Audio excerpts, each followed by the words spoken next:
নবর রান্নাঘরে একটা নতুন রেসিপিতে তোমাদের সবাইকে স্বাগত। আজকে একদম ডাইরেক্ট আমার রান্নাঘর থেকেই তোমাদের একটা রেসিপি শেয়ার করছি।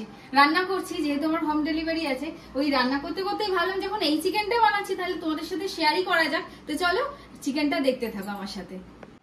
তেল বসিয়ে দিয়েছি, অবশ্যই সাদা তেল নিতে হবে। আগে চিকেনগুলোকে ভেজে নেব।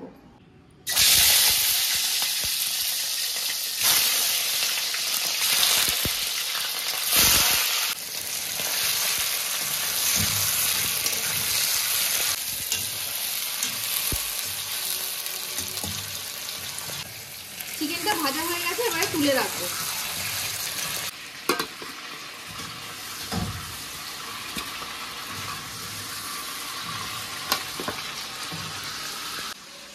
নিয়ে নিয়েছি পেঁয়াজ কুচি, ওই তেলের মধ্যেই পেঁয়াজ কুচিটা ভেজে তারপরে তুলে রাখবো।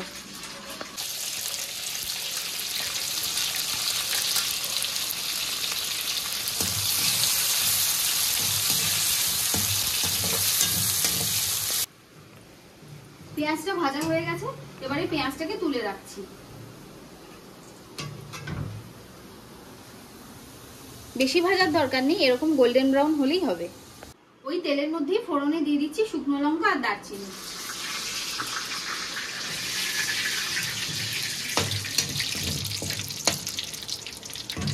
এবারে দিয়ে দেবো পেঁয়াজ বাটা।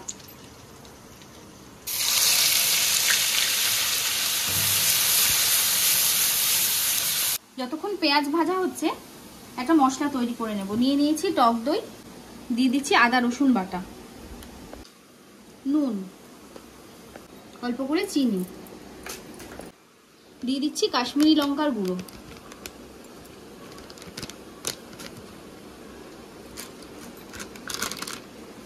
ধনে গুঁড়ো,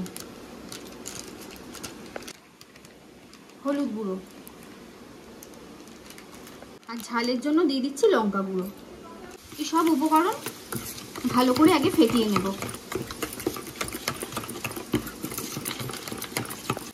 পেঁয়াজ বাটাটা ভাজা হয়ে গেছে, এবারে এই তৈরি করা মশলাটা দিয়ে দেবো পেঁয়াজের মধ্যে।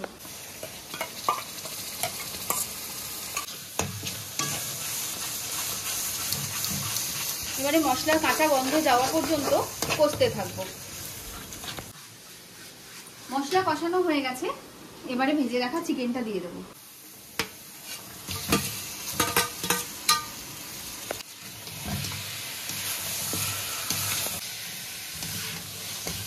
এবারে মশলার সাথে চিকেনটা কষবো, কিন্তু খুব আলতোভাবে কষতে হবে।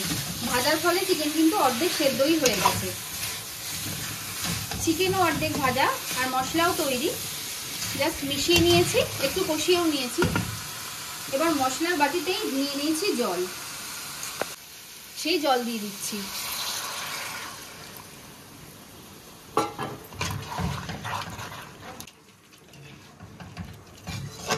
জল দিয়ে দিয়েছি, এবারে ঢেকে দেব। চিকেন আমার সেদ্ধ হয়ে গেছে, মশলা রেডি। একদম লাস্টে অল্প কটা ইনগ্রিডিয়েন্ট আছে যেগুলো আমার দিয়ে দিতে হবে। দিয়ে দিচ্ছি গরম মশলার গুঁড়ো, কসুরি মেথি, আর দিয়ে দিচ্ছি ভেজে রাখা পেঁয়াজটা।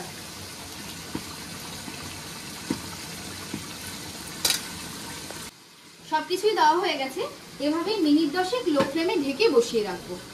চিকেন কিন্তু একদম রেডি, আর আমি বেড়ে নিচ্ছি। আর এইভাবে যদি একবার চিকেনটা বানিয়ে খেয়ে দেখো না, তাহলে বুঝতে পারবে যে ঘরের সামান্য উপকরণ যেগুলো দিয়ে তুমি রোজই রান্না করছো, সেই উপকরণগুলো দিয়েই একটা এত ভালো অসাধারণ চিকেনের রেসিপি তৈরি হয়ে যায়। এটা যে কোনো পোলাও, ফ্রাইড রাইস, রাইসের যে কোনো কিছু, রুটি, পরোটা, নান, কুলচা, সমস্ত কিছুর সাথে এই একটা চিকেন চলে যায়। অথচ তোমরা নিজেরাই দেখলে যে কোনো আলাদা কিছু দিইনি, না কাজু, না চারমগজ, না এক্সট্রা আলাদা কোনো মশলা। জাস্ট রোজ যে চিকেনটা করি যা দিয়ে, সেইটা দিয়েই করেছি, কিন্তু একটু এদিক ওদিক করে দেওয়া হয়েছে। তাহলে রেসিপিটা তোমাদের কিরকম লাগলো অবশ্যই আমাকে কমেন্টে জানিও। ভালো লাগলে একটা লাইক শেয়ার করে দিও, আর নবর রান্নাঘর চ্যানেলটাকে অবশ্যই সাবস্ক্রাইব করে দিও যারা এখনো করোনি।